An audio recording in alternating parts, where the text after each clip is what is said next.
Hello, this is Kubo. In this video, I'll be talking about how to play SP meta. Now before I start, I want to note 3 things. First, this video focuses heavily on meta. You can choose to not follow this, or if you want to follow this partially, be reminded that the transition part to SP meta is the hardest and it is best to focus on going through this part as soon as possible. Second, voltage ranking is about rerolling for the best result. RNG is inevitable. The purpose of this video is not to teach you how to get good luck consistently, but to teach you how to identify your score ceiling and score higher on average. Third, when I say VO+, I mean voltage type with a skill voltage generation, which generates voltage directly based on their appeal. Other voltage types don't count. By SP type, I mean SP fillers with the skill SP fill. Cards with skills other than these are considered non-cap breaking cards. Non-cap breaking cards are generally worse than VO+ and SP filler at advanced mode endgame meta. SP gauge gain increase is a weaker version of SP fill and you still don't want to use it. Needless to say, the first half of SP meta is to get the right cards. You want to start from the strongest SP filler you can get. At the making of this video, the strongest one is Party Shioriko. It is important to start with the right SP filler. It will make the transition part to SP meta a lot easier. After that, you're going to fill in for 6 different attributes like Fast 2 Recall, Party Kanata, Fast 2 Arena, etc. because attribute coverage will determine how well you do in voltage ranking. In previous video, I mentioned that hitting voltage cap on critical nodes is the important criterion of playing SP meta. The stronger the SP filler you have, the easier it is to hit cap on crit even when brute forcing. The weaker ones need much more support to cap on crit. I don't recommend getting some weaker SP fillers at first like Fast 1 Kasumi and Fast 1 Eddie. Although they are not obsolete, they just have a harder time hitting voltage cap on critical nodes and you should get some stronger one at this transition part.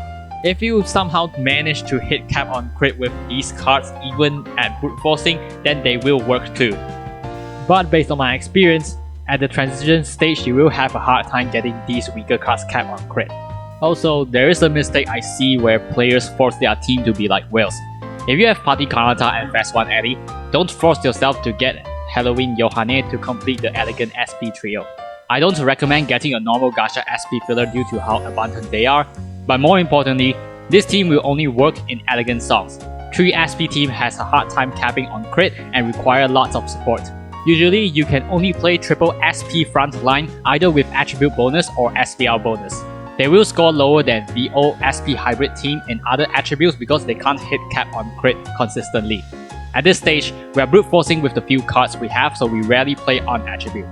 Without attribute bonus and SPL bonus, usually you will need at least 1 VO in your front line to cap on crit. It is possible to hit cap on crit with triple SP front line even at brute forcing. Look at the tap voltage of your SP fillers before using them. Nothing much to say more about collecting cards, so let's move on to the important part of SP meta, which is putting your team into a live show. Follow these 5 steps when playing SP meta. Step 1. You should always hit the voltage cap on critical nodes and hit SP voltage cap too. Step 2. Stamina penalty should not prevent capping on crit. Step 3. Check special song gimmicks. Step 4. Plot SP timing to identify score ceiling. Step 5. Reroll for best results. First we talk about step 1. I must re-emphasize that reaching voltage cap on critical nodes and reaching SP voltage cap is super important, because if you don't reach this, you don't play SP meta. SP types have lower effective appeal, so changing a frontline voltage to SP filler means more buffs are needed to compensate, like on attribute bonus, accessories, insights, backliners, and most importantly, the bond bot upgrade, critical value increase, and on attribute bonus increase. SP meta is about using enough resources to hit the voltage cap and using the remaining on SP. Changing your VO frontline to a SP frontline or changing an appeal boosting backline for SP giving backline like S Archer Kanan and FS1 Emma means trading effective appeal for more SP. You do that only when you have surplus strength. If you don't hit cap, you don't have effective appeal to trade for SP. Situational gimmicks like SPL bonus and appeal increase nodes can cause some cards that don't cap on crit to start capping on crit. Likewise, debuffs like uncleansable song gimmick and appeal decrease trick nodes can cause some SP that normally cap on crit to stop doing so. Next we talk about step 2. Stamina penalty should not prevent capping on crit. This is more of an extension of step 1 because it's about capping on crit too. I've discussed about this in the last video. In that video, I specifically said that you only need to prevent red stamina. When you start playing SP meta, your team is not that strong and you drop through yellow stamina easily. It's best to have more effective appeal so you can cap on crit in yellow stamina too. But after you play more, you will reach a point where you start using triple SP frontline. Yellow stamina has a high chance to prevent capping and you must prevent yellow stamina too when using triple SP frontline. If yellow stamina prevents cap on crit and you can't prevent yellow stamina, you will need to give up one of your SP frontline for a VO so you can cap on critical notes in yellow stamina. Likewise, if you can cap on crit even in red stamina, you can actually drop to red stamina too. But that does require lots of effective appeal and it's better to have those effective appeal converted into SP. Now we incorporate this step into a real example. In SBL round 15, first years get SBL bonus. The songs are Wonder Zone, Brightest Melody, and Matcha Going. These are the SP fillers I have. Among them, 2 receive SBL bonus. I also have 1 VO Plus that receives SBL bonus too. Party Shiriko and Fast 1 Kasumi are surely gonna cap on crit because they have SBL bonus, so they will be in my front line of every team. Matcha Going is active, so my third SP filler for that song is Fast 2 Rico. Wonder Zone is natural, so Fast 1 Emma goes to it. But because I don't have a third SP filler with SBL bonus or a Smile SP filler for Brightest Melody, so I need to watch out who I put for my third front line. Party Kanata has the highest effective appeal among the 3 SP fillers at the right. She stops capping on crit in yellow stamina, so I need to watch out for the damage. This song has 464 damage and 47% AC duration. That's about 42,000 damage. That will drop me to yellow stamina for sure. My Princess Rico is also not strong enough to maintain me in green stamina. Party Kanata cannot cap on crit in yellow stamina and I cannot prevent yellow stamina, so I don't have a suitable SP filler for my third front line. I have to use a VO+. With the help of 1 VO, I can cap on crit even in yellow stamina.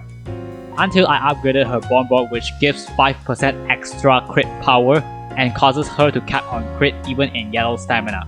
And I can now use her in Brightest Melody. This change, which causes Party Kanata to cap on crit, makes her a viable frontliner. I just can't stress enough how important it is to cap on crit. My cards cap on crit just fine in 2 other songs because they either have SBL bonus or on attribute bonus. Step 3. Check special song gimmicks. These are situational gimmicks that won't affect step 1 and step 2 but regardless requires focusing. Here are a few to give you an idea. Galaxy Hide and Seek increases SP strategy switch bonus by 1500, so double SP strategy team is encouraged. Cutie Panther cleanses away your buffs, so you should avoid using buffs that are not base. For example, Police Kotori's LSA is not base, so it will be cleansed away by Cutie Panther's song gimmick. Buffs that increase base appeal are like Fast Kanata and Party Setsuna's LSA. These effects will not be cleansed away by this trick note. Some songs force you to switch strategies, like Yume no Tobia that increases 50% appeal until you switch strategy. Appeal presenting AC also forces you to switch strategy as well. Cards with strong strategy switch effects can be used like Fast 1 Emma with her LSA. Starting from chapter 20, story mode has normal and hard difficulty. The normal difficulty has the same number of notes as hard mode, but it has shorter SP gauge and lower note damage.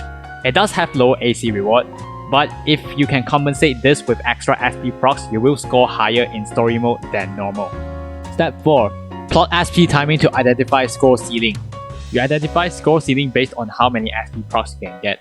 That way you have a very clear picture on how much you can score. First, you need to know that the SP timing when using no SP frontline is 30 notes. Adding 1 SP frontline reduces it to 23 notes, double SP frontline reduces it to 16 notes, and triple SP is 14 notes. This will all become very clear when I put it in an example. I'll use Brightest Melody as an example. I was using triple SP frontline for that song. The first AC starts at note 10.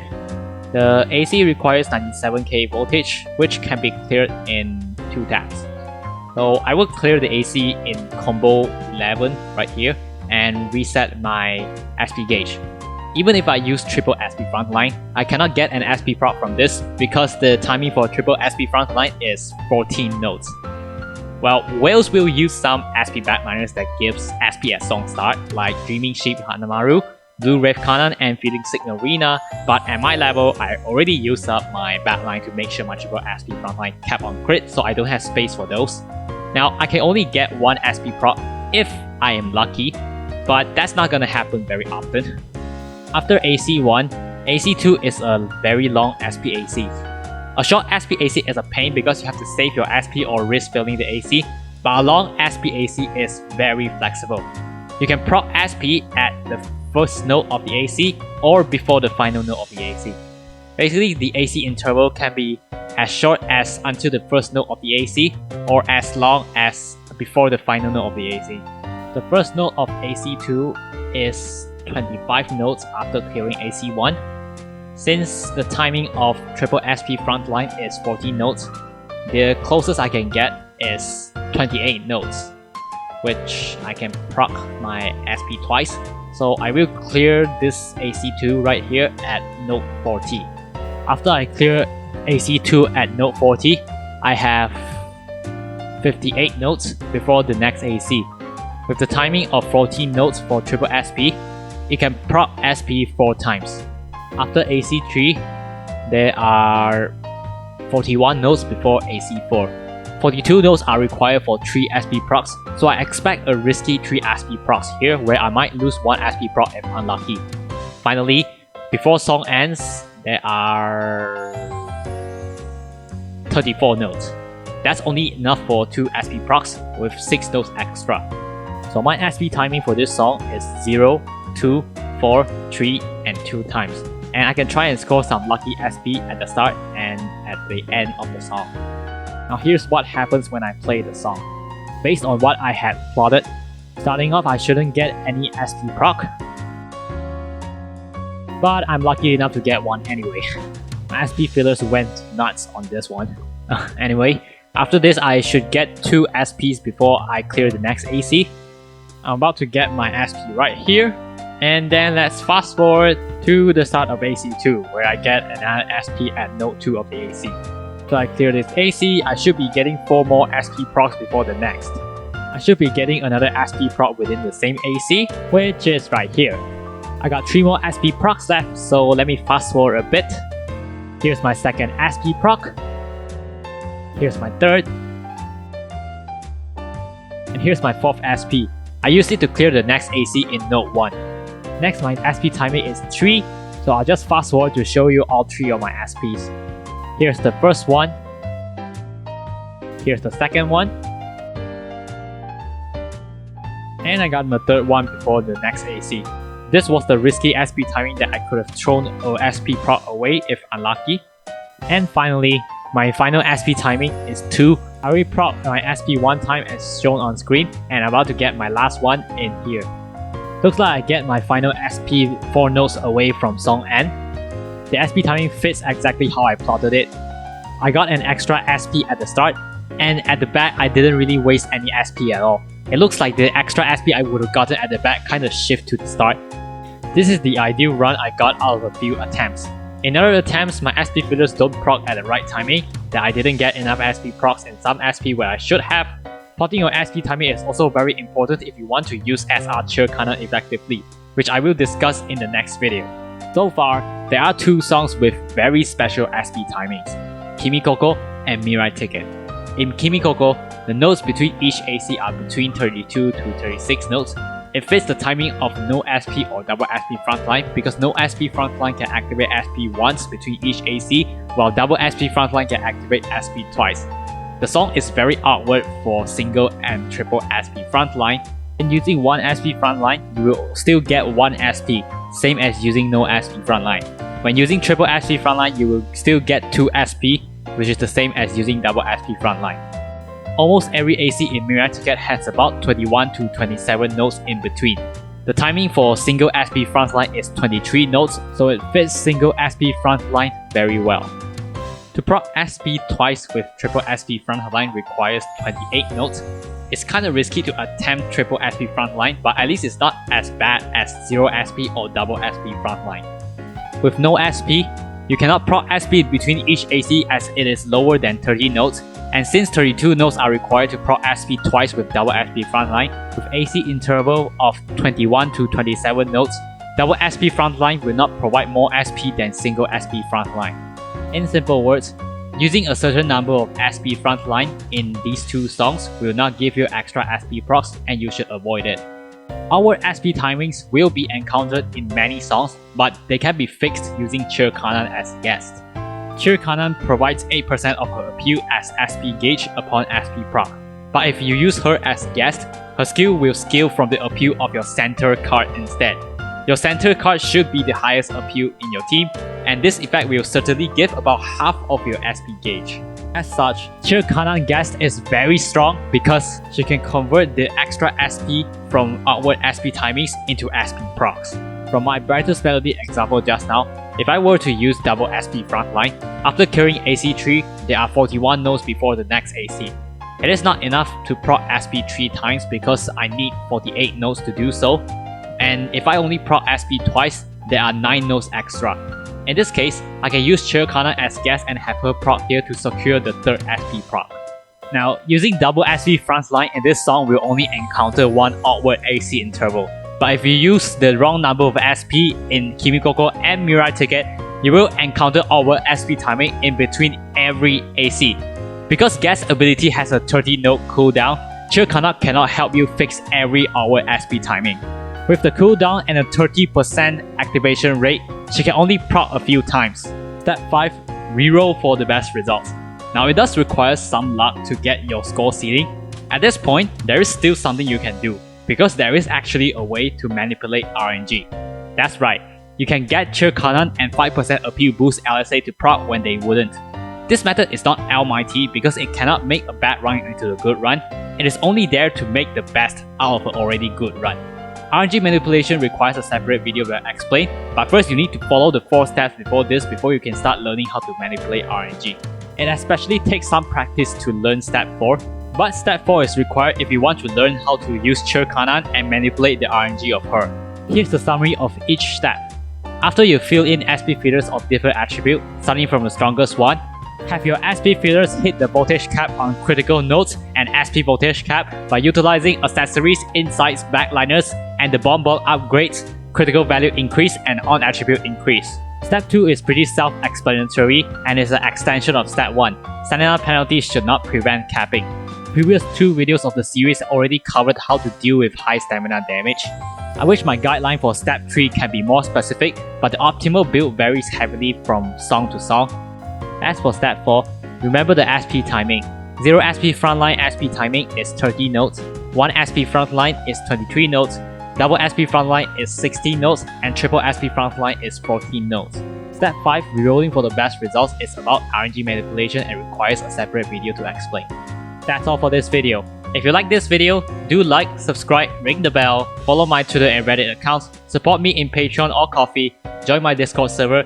In the next video, I'll be talking about SP backliners. Thanks for watching, and I'll see you in the next video.